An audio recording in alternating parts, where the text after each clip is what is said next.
ఈ డిసెంబర్ నెల ముగిస్తుండగా ప్రభు నీతో చెప్తున్నాడు, ఇక మీదట ఏ నరుడు దగ్గరికి వెళ్ళి దండం పెట్టొద్దు, ఎవరి దగ్గరికి వెళ్ళి చేతులు చాపొద్దు, ఎవడో ఏదో నీకు సహాయం చేస్తాడని ఎదురు చూడొద్దు. ఒక్కటి గుర్తుపెట్టుకో, నీ మధ్యలోనే ఉన్నాడు ఆయన. నీ కన్నీరు తుడిచేవాడు ఎక్కడున్నాడు?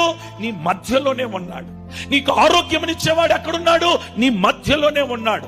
నీ బ్రతుకును మార్చగలిగిన దేవుడు ఎక్కడున్నాడు? నీ మధ్యలోనే ఉన్నాడు. నీ కుటుంబాన్ని నిలబెట్టగలిగిన దేవుడు నీ మధ్యలోనే ఉన్నాడు. నీ సహాయం కొరకు ఎక్కడెక్కడో తిరుగుతున్నావు గల కారణం ఏంటంటే, దేవుని గురించి విన్నావే కానీ నీ మధ్య ఉన్నాడనే సంగతి నీకు తెలియకపోవటం వల్ల.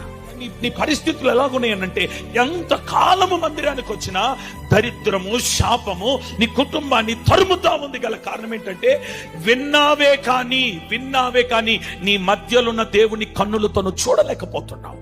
ఈరోజు నీ కుటుంబం ఒక దీవెనకరమైన, ఆశీర్వాదకరమైన స్థితిలోనికి వెళ్ళాలనంటే, నీ మధ్య ఉన్న దేవుని కన్నులారా చూచుదువుగా.